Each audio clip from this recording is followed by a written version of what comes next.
Hi folks. For those of you who are teaching elementary science this year, perhaps in the area of policing gears in grade 4, or if you're teaching, say, a physics related or science related class at a higher grade, this is an interesting app that you might want to use. It's called www.gearsketch. That's www.gearsketch.ch. So the dot goes between the T and the CH. So it's very simple to use.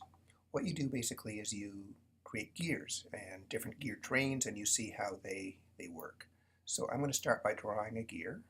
You just do this freehand, and it turns it into a nice gear like that. And now I'm going to do a smaller gear, and maybe a larger gear. Whoops. There we go. And what you can do is you can move your cursor right into the middle of the gear, and you can hook them up like this. And I'll hook this one up like so. And now I can decide which way these gears are going to run. So I'm going to put my cursor near the teeth of this gear, and I'm going to just create an arrow, and I want it to rotate clockwise. And now I can run it. And there we go. So that's pretty cool. Now, one of the things you can immediately do with this is you can see gear ratios. So, for example, I can count the number of times that this gear spins around by looking at this line here, and then see how many times this little gear spins around in the same length of time.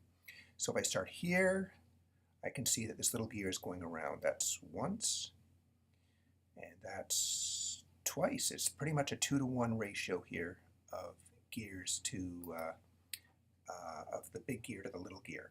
And then you can have the students count the teeth on the gear and see that the ratio is also very close to a 2-to-1 ratio.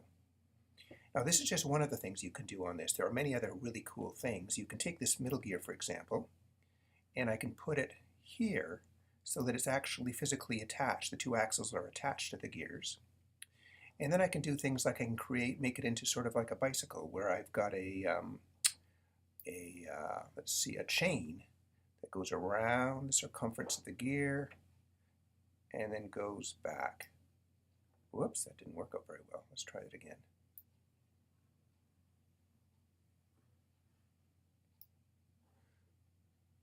Oh, I'm not having much luck with this. Let's try it one more time.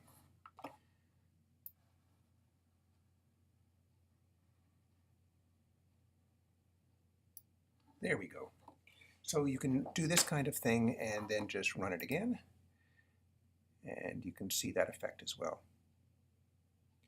So there are a lot of things you can try. What I suggest you do once you come on here is click on this question mark icon. It takes you through a really nice demo of the whole process and how it works.